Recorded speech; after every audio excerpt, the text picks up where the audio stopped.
সোমবাৰে দিনৰ প্ৰায় 3:30 বজাত জিলাৰ সদৰত কৃষক মুক্তি সংগ্ৰাম সমিতিৰ কেন্দ্ৰীয় মুখ্য সাংগঠনিক সম্পাদক আকাশ দলে অসমৰ মুখ্যমন্ত্ৰী হিমন্ত বিশ্ব শৰ্মাই আইনৰ শাসন সম্পূৰ্ণৰূপে শেষ কৰি দিছে বুলি ক্ষোভ ব্যক্ত কৰে আৰু সন্দেহৰ ভিত্তিত এনকাউণ্টাৰ কৰাৰ অধিকাৰ আৰক্ষীক কোনে দিছে বুলি প্ৰশ্ন কৰে সংবাদ মাধ্যমৰ সন্মুখত এইদৰে।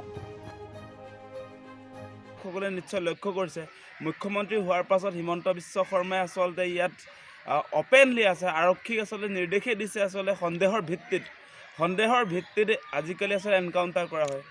অত্যন্ত দুৰ্ভাগ্যজনক কথা, মানে সন্দেহ কৰিলে কাৰোবাৰ ওপৰত আচলতে সন্দেহেৰে চকুৰে চালে যে তাক গুলিয়াই তেওঁৰ জীৱনটো যে আপোনাৰ একেবাৰে খতম কৰি দিছে, তেনেকুৱা অদ্ভুত এটা ঘটনা আৰম্ভ হৈছে।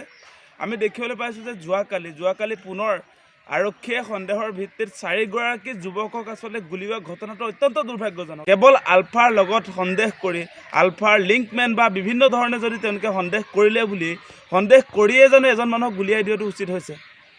আচলতে অসম আৰক্ষীৰ এতিয়া নতুন ট্ৰেণ্ড আৰম্ভ হৈছে, তেওঁলোকৰ অনুসন্ধান কৰাৰ নতুন ট্ৰেণ্ড আৰম্ভ হৈছে।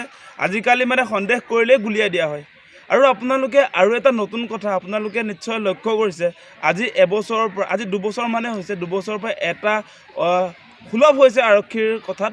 আপোনালোকে দেখিব যে আৰক্ষীৰ বেষ্টনীৰ মাজত আৰক্ষীয়ে ডাঙৰ আপোনাৰ ৰাইফলছ লৈ থাকে, পিষ্টল লৈ থাকে, AK-47 লৈ থাকে, বিভিন্ন ধৰণৰ অস্ত্ৰ শস্ত্ৰ লৈ থকাৰ মাজৰ পৰা আৰক্ষী বেষ্টনীৰ মাজত বোলে কোনোবা সন্দেহৰ ভিত্তিত আটক কৰা মানুহে পলাই যায়, বন্দুক কাঢ়ি লয়। তেনেকুৱা ঘটনা নতুনকৈ আৰম্ভ হৈছে।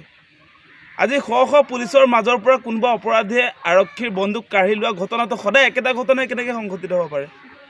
আৰক্ষীয়ে যে স্পষ্টীকৰণ দিছে যে আচলতে যিকেইজন যুৱকক আচলতে ইতিমধ্যে আটক কৰা হৈছিলে বা আটক কৰাৰ সময়ত আৰক্ষীৰ পিষ্টল কাঢ়ি লৈছে বুলি কৈছে, আৰক্ষীৰ মেচিন গান কাঢ়ি লৈছে বুলি কৈছে, আৰক্ষীৰ AK-47 কাঢ়িবলৈ যত্ন কৰিছে, সেইকাৰণে গুলিওৱা হৈছে বুলি কৈছে।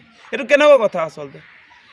শ পুলিচৰ মাজৰ পৰা শ আৰক্ষী প্ৰশাসনৰ মানুহ য'ত গিজগিজাই থাকে, য'ত আপোনাৰ CRPFৰ মানুহবিলাক থাকে, সকলোবিলাক বেষ্টনীৰ মাজত অস্ত্ৰ শস্ত্ৰ থকা মানুহবিলাকৰ এতিয়া নতুনকৈ এই বস্তু ষ্টাইলটো আৰম্ভ হৈছে যে আজিকালি বোলে অপৰাধীবিলাকে পিষ্টল কাঢ়ি লয়, আজিকালি বোলে অপৰাধীবিলাকে AK-47 আৰক্ষীৰ পৰা কাঢ়ি লয়।